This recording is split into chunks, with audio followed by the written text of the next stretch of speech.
इधर उत्तर पूर्वी दिल्ली के पुरानी सीमापुरी इलाके में एक घर में जो बैग था उसमें आईडी पाया गया था। जनवरी में पूर्वी दिल्ली में गाजीपुर फूल मंडी से भी एक लावारिस बैग मिला था। इसमें भी आईडी मिला था जिसमें आरडीएक्स और अमोनियम नाइट्रेट था और बाद में हालांकि इन दोनों को निष्क्रिय किया गया है। लेकिन अब इस तरह की घटनाएं जो लगातार हो रही हैं, ऐसे में सवाल खड़े हो रहे हैं कि क्या दिल्ली पाकिस्तानी एजेंसी आईएसआई के निशाने पर है। ओल्ड सीमापुरी इलाके में हम मौजूद हैं। इस समय हम वही मकान के सामने मौजूद है जो D49 है। इसी मकान के उसी थर्ड फ्लोर से ही एनएसजी कमांडो ने यहां सर 3 किलो की आईईडी बरामदी की थी और उसको जाकर डिफ्यूज किया था। दिल्ली पुलिस लगातार यहां पे मॉनिटरिंग कर रही है, खड़ी हुई है। साथ ही इस इलाके को कट एंड रेज कर दिया गया और सामने आप दिखाएंगे कि वो इलाका आप देखेंगे तो किस हिसाब से पुलिस ने बैरिकेडिंग लगाकर आने जाने से पुलिस रोक रही है। इसके ठीक पीछे का इलाके की बात करें हम तो ठीक इसके पीछे का जो इलाका है वो गाजीपुर का आता है। वो आप पीले रंग का मकान आप देख रहे होंगे। कैमरामैन से मैं रिक्वेस्ट करूंगा किससे दिखाएंगे, वो पीले रंग का जो मकान है वो गाजियाबाद का इलाका शुरू हो जाता है।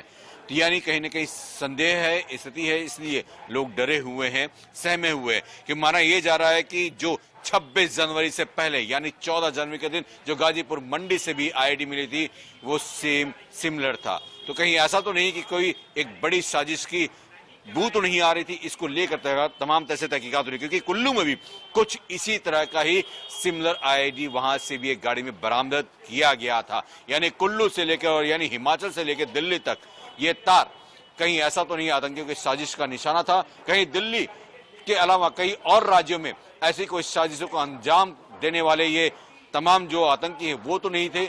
इन तमाम लोगों की अभी भी पुलिस तहकीकात कर रही है, जांच कर रही है। वो चाहती है कि तमाम जो आईडी से पाए जा रहे हैं वो आखिर उसका मुखिया कौन है, सरगना कौन है, क्यों? क्योंकि उस तक पहुंचना चाहती है। वो चाहती है कि लगातार जिस हिसाब से तहकीकात हो रही है, चाहे वो 26 जनवरी के पहले का जो हादसा होने वाला था जिसे भी रिफ्यूज कर दिया गया था आईडी, वैसा ही हादसा कुछ यहाँ पे भी ना हो जाए, क्योंकि सिमिलरिटी एक है।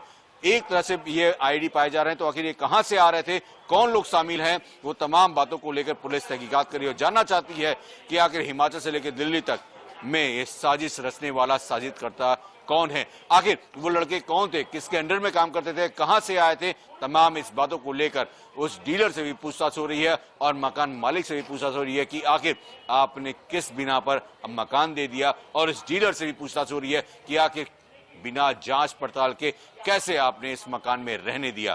तो इन तमाम सवालों का जवाब खंगालने की कोशिश है, लेकिन एक बड़ी साजिश की बू जो यहाँ पर आतंकी फैलाना चाह रहे थे, साजिशकर्ता फैलाना चाह रहे थे, उसे हमारी कमांडो चाहे एनएसजी हो या इस वजह से लगातार उस पर कंट्रोल करती दिखाई दे रही है और लगातार ऐसे ही साजिशकर्ताओं का नाकाम कोशिशों को हमेशा दिल्ली पुलिस हो या फिर तमाम जो कमांडो हैं वो खारिज करते नजर आ रहे हैं। साफ तौर पर है कि इस तरह का बड़ा हादसा होता तो शायद ये पूरी दिल्ली दहल जाती और कई जाने चली जाती, लेकिन मौके पर एनएसजी कमांडो हो या स्पेशल सेल लगातार जांच करते हुए इस तरह के आईडी डिफ्यूज कर तमाम लोगों की जान बचाती भी देखी जा रही है। कैमरामैन अंकित ताकी के साथ अजीत श्रीवास्तव, इंडिया न्यूज। 17 जनवरी को रिपब्लिक डे परेड से पहले गाजीपुर में आईडी रिकवर हुआ था। उसके बाद उसके इन्वेस्टिगेशन के दरमियान कुछ इंटेलिजेंस और कुछ इन्वेस्टिगेशन में एविडेंस आए थे जिसमें पता चला था कि इसी तरह की आईडी सीमापुरी विस्तार में किसी कमरे में है। उसी को डेवलप करते हुए कल वहाँ पे उसको रिकवर किया गया है और न्यूट्रलाइज किया गया है। आईडी का जो मिलना है और उसकी जो पहले भी एक टेरर मॉड्यूल हम लोग ने बस्ट किया था, इन सभी इन्वेस्टिगेशंस में चीज़ें जो निकल के आ रही हैं वो ये है कि जो इस तरह की आईडीज़ हैं वो पब्लिक प्लेसेस में ब्लास्ट करने के लिए तैयार की गई हैं और इनका जो दूसरी जगह भी आईडीज़ रिकवर हुई हैं उसमें काफ़ी हद तक सिमिलैरिटीज़ हैं। और वक्त एक ब्रेक का है।